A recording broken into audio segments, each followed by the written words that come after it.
فرصت کشمکش نہ ہو اس دل بے قرار کو، ایک دو شکن دے اور بھی گیسوئے تابدار کو۔ برق تجلی سے جو تو نے میرے سینے کو دیا، پایا ہے محروماں نے تلخی انتظار کو۔ ذوق حضور نے رکھی دہر میں بت گری کی رسم، عشق فریب دیتا ہے جان امیدوار کو۔ پھر میں سکون قلب سے نغمہ تازہ گا سکوں، دے وہی مرغزار پھر طائر مرغزار کو۔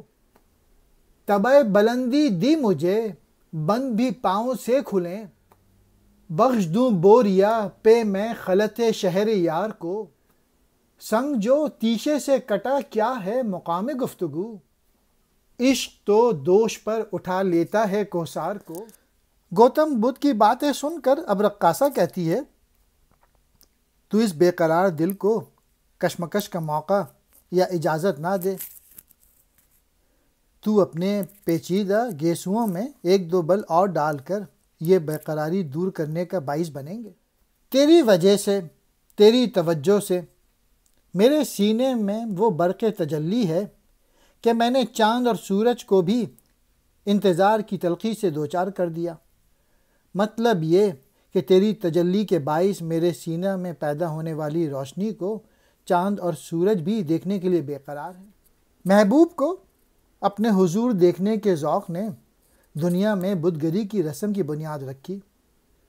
امیدوار جان کو عشق فریب دیتا ہے، گویا پردہ غیب میں موجود محبوب کو اپنے سامنے دیکھنے کی خواہش مند جان کو اس چکر میں ڈال رکھتا ہے، اس لیے کہ ایسے محبوب کو دیکھنا ممکن نہیں۔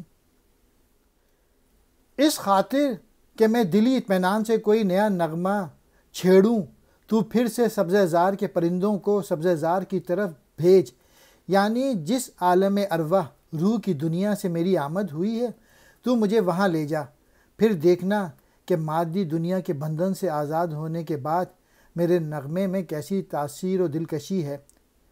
تو نے مجھے اگر بلند طبع سے نوازا ہے تو پھر میرے پاؤں سے زنجیر کھول دے تاکہ میں تیرے عطا کیے ہوئے بوریا لباس کے عوض باشات ہی خلط دے دوں۔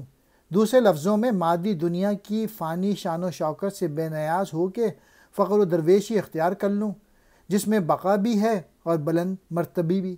اور آخری شعر میں ہے، اگر فرہاد نے پتھر پہ تیشہ چلایا تو یہ کون سا مقام گفتگو ہے، عشق تو اس پہاڑی سلسلے کو کندھے پر اٹھا لیتا ہے۔ شیریں کے عاشق فرہاد نے خسرو پرویز بادشاہ کے حکم پر پہاڑ کھود کر نہر جاری کی تھی۔ اس حوالے سے یہ کہنا چاہا ہے، یہ کوئی بڑی بات نہیں، حقیقی عشق تو بڑے بڑے مارکے مارتا ہے، اور اس کائنات کو مسخر کرنا بھی اس کے لیے کوئی بڑی بات نہیں۔